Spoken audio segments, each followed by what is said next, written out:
Hello friends, जय माता दी। कैसे हैं आप सब दोस्तों? आज हम बात कर रहे हैं एक ऐसे चीज़ की जिसे हम चाहें या ना चाहें, कुछ ऐसे लोगों की जो हमारी ज़िंदगी में जगह बना लेते हैं, और जब ये लोग हमारी ज़िंदगी में आ जाते हैं तो हमारी तबाही निश्चित होती है। इस दुनिया में बढ़ते कंपटीशन के दौर में दिन ब दिन हर व्यक्ति का कोई ना कोई अनचाहा दुश्मन होता ही जा रहा है। आप अपनी तरफ से चाहे कितना भी भला क्यों न करें, लोगों के अंदर जलन कब मन में आ जाती है, कब मन ही मन वो आपसे दुश्मनी पाल लेते हैं, आपको पता भी नहीं चलता। और कई बार तो ऐसे दुश्मनों से सामना हो जाता है जो बेवजह आपके लिए दिन ब दिन नई नई समस्याएं खड़ी करती रहते हैं। आप उनके साथ कुछ गलत करें या ना करें, वे आपके दोस्त के भेष में दुश्मनों की तरह व्यवहार करते हैं। और कहा गया है आज के युग के लिए कि आदमी ही आदमी का दुश्मन है, जाने हो मेहरबान खुदा कब तक। तो कई बार शत्रु जो आपको हर प्रकार से हानि पहुंचाने की कोशिश करते रहते हैं, जिसके चलते ना चाहते हुए भी आपको उनसे झगड़ा मोल लेना पड़ता है। कभी कभी तो बात थाना पुलिस कोर्ट कचहरी तक लगाने के चक्कर में पड़ जाती है, जिसमें मनुष्य की आधी उम्र बीत जाती है और उसके बाद भी कोर्ट में इंसाफ प्राप्त नहीं हो पाता। कुछ लोग शास्त्रों की शरण लेते हैं तो ज्ञान के अभाव में अक्सर अपने आसपास के जो भी पंडित होते हैं, तांत्रिकों के चक्कर में पड़ जाते हैं और ऐसे ऐसे उपाय करते हैं जो शायद उन्हें ना करना चाहिए। और कुछ अल्प ज्ञानी होते हैं जो स्वयं को तांत्रिक बताकर ऊट पटांग उपाय करके उल्टा मनुष्य को स्वयं को बांध देते हैं। कुछ उपाय आप स्वयं से करना चाहते हैं पैसे बचाने के चक्कर में, अगर सटीक तरीके से इन उपायों को ना किया जाए या इन उपायों को करते समय कोई प्रकार की भूल हो जाती है तो वो उपाय आपके जीवन पर असर नहीं करता, जिसके चलते लोगों का विश्वास आज की दुनिया में धीरे धीरे इन शास्त्रीय उपायों से हटता चला जा रहा है। आज इन सभी बातों को ध्यान में रखते हुए आप सभी को एक छोटा सा उपाय बताती हूँ, उन अनजान और जानकार शत्रुओं से छुटकारा पाने के लिए। आज के युग में सच्चा तंत्र का जानकार बहुत मुश्किल से होता है, तो ये उपाय आप स्वयं से आसानी से घर पर कर सकते हैं। किसी भी प्रकार के शत्रु हो, बुरी नज़र हो, किसी ने किया धरा हो, सभी से छुटकारा पा सकते हैं।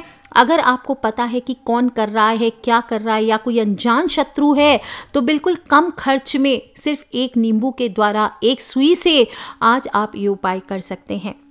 इसमें ना तो ज़्यादा समय लगेगा, ना ही आपको ज़्यादा सामग्री की आवश्यकता है।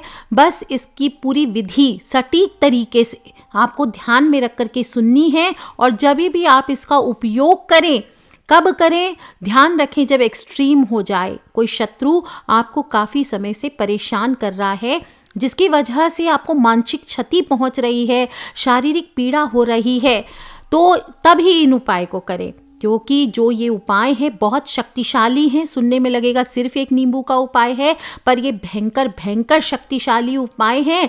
और जब शत्रु के ऊपर ये उपाय किया जाएगा तो उसके जीवन में आ रही जितनी सफलताएं हैं वो सभी असफलताओं में बदल जाएंगी। अगर वो व्यापारी है, व्यावसायिक है, तो उसके व्यापार में नुकसान होगा, उसके व्यवसाय में नुकसान होगा, उसकी जॉब में अच्छी भली जॉब चली जाएगी। आज मैं आपको बताऊंगी 6 से 7 उपाय। आपको सारे नहीं करने हैं, 1 एट अ टाइम कीजिए, एक बार में एक ही प्रयोग करिए, बार बार एक प्रयोग को ना करने की कोशिश करें। कोई भी एक विधि करके आप अपने शत्रु पर विजय हासिल कर सकते हैं, शत्रु नाश कर सकते हैं। नींबू से शत्रु का नाश ध्यान रखना चाहिए, बहुत शक्तिशाली होता है, ध्यानपूर्वक बिना किसी त्रुटि के करना है। इससे आपके शत्रु का सदैव के लिए नाश हो जाएगा और वो शत्रु फिर जीवन में दोबारा आपको परेशान नहीं करेगा। पहला उपाय है सिर्फ सोमवार के दिन करना है, ये ध्यान रखें, क्योंकि बाबा भैरव के मंत्र का उपयोग किया जा रहा है और सोमवार की शाम को सूर्य अस्त होने के बाद आपको करना है। एक नींबू लेना है, पका हुआ नींबू लेना है, काले काजल की मदद से उस पर अपने शत्रु का पूरा नाम लिखना है और उस नींबू में आपको 3 लौंग गाड़ देना है।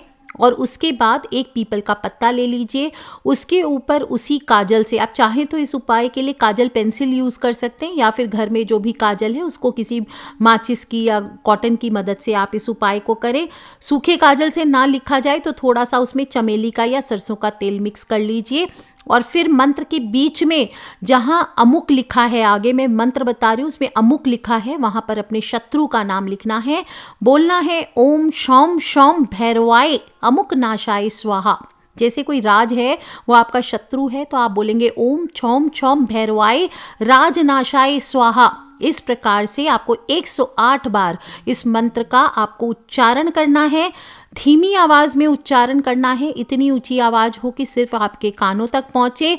और मंत्र जप समाप्त होने के बाद इस नींबू को उठा के आपको अपने सिर के ऊपर से 3 बार क्लॉकवाइज, यानी कि घड़ी की जो सुई है वो जिस दिशा में घूमती है वैसे आपको 3 बार घुमाना है। और फिर इस नींबू को किसी ऐसी गंदी सड़ी गली नाले में फेंकना है जहाँ पे बहुत सारा मल मूत्र हो, कचरा पड़ा रहता हो, जहाँ ये नींबू पड़े पड़े थोड़े दिनों में सड़ जाएं। नींबू फेंकने के बाद उस पीपल का पत्ते को लीजिए और उसको भी आपको जला देना है। इसके लिए आप कपूर का उपयोग कर सकते हैं, अगर पत्ता नहीं जल रहा हो तो, या किसी पेपर में लपेट के कपूर के साथ आप उसको जला दीजिए। और उसकी फिर जो राख बचेगी उसको आपको किसी बहते पानी में प्रवाहित कर देना है। और प्रवाहित करने के बाद, या फिर आप उसे किसी नाली में भी फेंक सकते हैं। प्रवाहित करने के बाद या फिर उसी पेड़ के मिट्टी के नीचे गाड़ दीजिए उसको। और फिर ये करने के बाद बिना मुड़े आप घर वापस आ जाइए। ध्यान रखें, इस उपाय को कम से कम 30 दिन में सिर्फ एक बार करना है, दोबारा नहीं करना है। और इस विधि को करने के 10-12 दिन के अंदर ही आप देखेंगे कि वो शत्रु आपसे भयभीत होने लगेगा। और धीरे धीरे जब 2 से 3 महीने तक, अगर बहुत पुराना शत्रु इसे लगातार कर रहे हैं, तो धीरे धीरे उसका नाश होने लगेगा। एक बात का ध्यान रखें कि इस उपाय को करते वक्त आपको उस पर्टिकुलर शत्रु से कोई लड़ाई झगड़ा उस दौरान नहीं करना है, कोई बहस नहीं करनी है। दूसरा उपाय बता देती हूँ। 1 पका हुआ नींबू लेना है, 4 लोहे की कील लेनी है, थोड़ा लाल सिंदूर लेना है और सिंदूर में मिलाने के लिए 2 बूंद चमेली या सरसों का तेल चाहिए। रात के समय सूर्यास्त के बाद आप कभी भी इस उपाय को कर सकते हैं। सभी चीज़ों को एक जगह ले लीजिए और किसी शांत पेड़, पीपल हुआ, बरगद हुआ या अशोक का वृक्ष है, वहाँ पर आप या कोई ऐसा स्थान पर आसन लगाकर बैठ जाइए जहाँ पर आपको कोई रोकने टोकने वाला ना हो। अपने बेडरूम में भी कर सकते हैं। और एक खड्डा आपको कहीं पर ऐसे स्थान पे करना है जहाँ पर आप लास्ट में चीज़ों को गाड़ सकेंगे। अपने सामने एक अपने इष्ट देवी या देवता की फ़ोटो, आपकी इच्छा हो तो आप लगा सकते हैं, और उनके नाम का या फिर सिर्फ एक दीप जला करके रख लीजिए। दीपक अवश्य जलाना है और दीपक आपको माटी का लेना चाहिए। अगर माटी का दीपक ना हो तो अपने गमले से मिट्टी निकालिए, एक दीपक बना लीजिए और उसे सुबह ही बना लें ताकि रात में आप ये उपाय को कर सकें।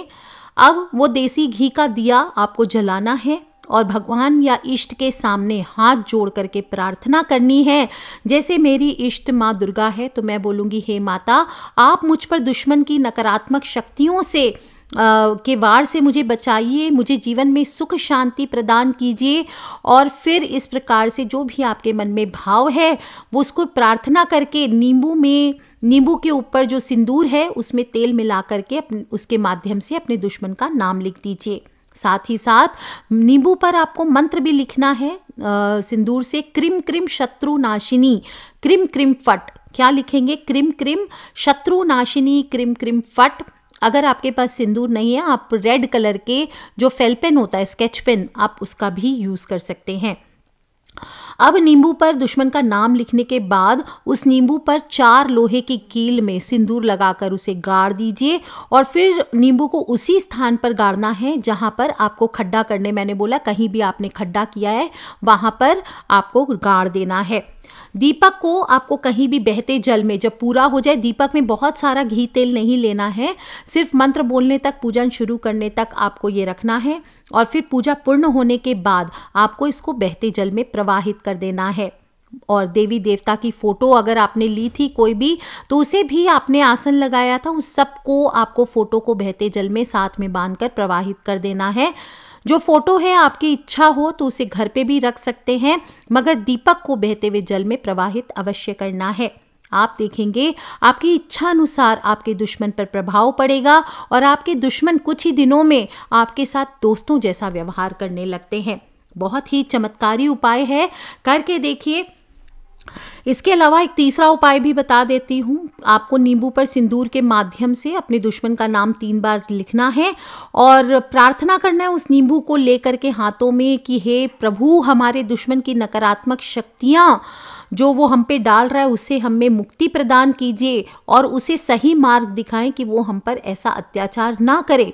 इस प्रकार से प्रार्थना करने के बाद उस नींबू को आप सिंदूर से पूरी तरह से रंग दीजिए और सिंदूर को लगाने के बाद आप उस सिंदूर सहित चाकू से उस नींबू के 2 टुकड़े काट कर विभाजित कर लीजिए। अब आपको इस नींबू को काटने के बाद इस नींबू के अंदर एक तरफ आपको दुश्मन का नाम लिखना है। आप अपनी भाषा में नाम लिखिए, कोई हर्ज नहीं है, कोई भी भाषा का इस्तेमाल कर सकते हैं।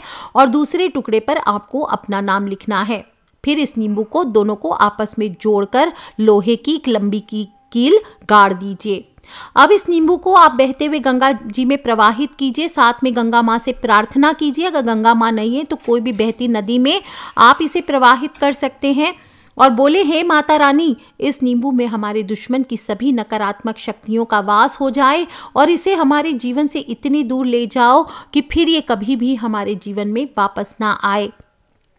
इस तरह से इस उपाय को करने से आपका दुश्मन आपको कभी परेशान नहीं करेगा और कुछ ही दिनों में आपके साथ मित्रता करने लगेगा। आज के दिन चौथा उपाय भी बता रही हूँ। सुई से करना है, पके हुए नींबू से कर सकते हैं अपने दुश्मन का खात्मा। अगर आपका दुश्मन आपको किया धरा या कोई गलत एनर्जी डाल करके आपके शरीर को बार बार पीड़ा पहुंचा रहा है तो ये वाला उपाय आपके लिए बेस्ट है। क्या करना है, पका हुआ नींबू लेना है, उसमें सुई लगा लेना है। 7 सुई आपको लेनी है पतली पतली और उसमें गाड़ दीजिए और फिर जो व्यक्ति घर में बीमार है उसके सिर से 7 बार उस नींबू को उतार कर अपने घर दुश्मन के घर के आसपास डाल दीजिए और वहीं खड़े होकर के प्रार्थना कीजिए कि हे ईश्वर, आप हमारे घर को हर प्रकार की नकारात्मक शक्तियों से बचा कर रखे या जिस पर्सन पर किया गया है, जैसे लेट्स सपोज आपके भाई पर, तो ऐसे बोलिए कि हमारे भाई पर किसी भी प्रकार की नकारात्मक शक्तियां ना आए, उसे बचा कर रखिए। इस प्रकार से आप कीजिए और आप देखिए 24 घंटे के अंदर ये उपाय अपने आप असर दिखाने लगता है। 5वां उपाय, आपको 7 नींबू चाहिए। शनिवार को ये उपाय करना है। काला धागा सुई लेना है और सूर्यास्त के बाद एकांत अवस्था में बैठ जाना है। पके हुए 7 नींबू को सुई के माध्यम से काले धागे में पिरोकर माला बना लेना है और महाकाली का नाम लेकर काले काजल से हर एक नींबू पर अपने अंगूठे का निशान लगाना है। क्या करेंगे, काला जो काजल है उसको अपने अंगूठे पर, जैसे थंब प्रिंट देते हैं, वोटिंग करते हैं इंक लगा करके, या फिर कहीं पे भी थम्स लगाते हैं, इस प्रकार से आपको वहाँ पे अंगूठा का निशान लगाना है नींबू पर। और इसके बाद भैरव बाबा या माँ काली के सामने हाथ जोड़कर प्रार्थना करना है कि हमारे दुश्मन का नाश कीजिए, हमें उसकी हर नकारात्मक शक्ति से बचाइए। इसके बाद इस माला को लेकर आप अपने घर के चारों दिशाओं में घुमा लीजिए और बाहर जा कर के किसी कांटेदार वृक्ष के ऊपर इसको टांग देना है। टांगने के बाद सीधा घर वापस आ जाए, थोड़ा ऊंचा करके टांगिए और एक बार टांगने के बाद चाहे कुछ भी हो जाए उस माला का, या आपको लगे कोई पुकार रहा है, कोई आवाज़ दे रहा है, आपको पीछे मुड़कर नहीं देखना है।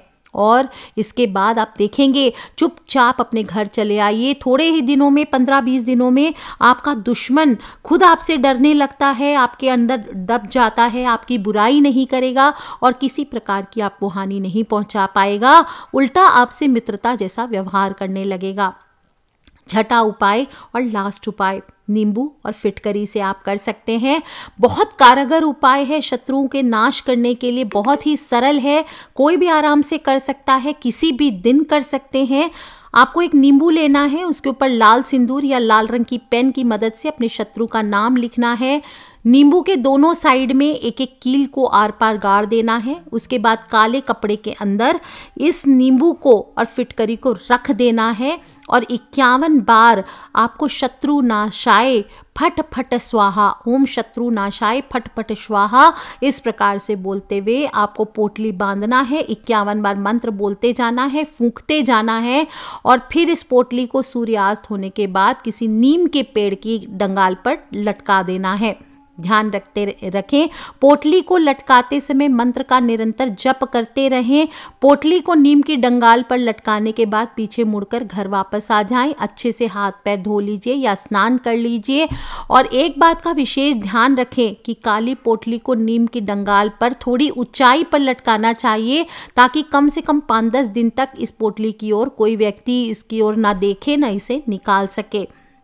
और अगर आप भी दोस्तों, आज मैंने 6 उपाय बताए हैं, विशेष रूप से बताए उपाय तो बहुत होते हैं नींबू के, लेकिन फिर भी ये अपने आप के आजमाए हुए चमत्कारी उपाय हैं मेरे। तो इन सभी उपायों को सभी को नहीं करना है, कोई भी एक या एक से अधिक उपाय कर सकते हैं। आप भी अगर काफ़ी समय से शत्रु से पीड़ित हैं तो इन उपायों को कीजिए, शत्रुनाश करने में स्वयं से आप सफल होंगे।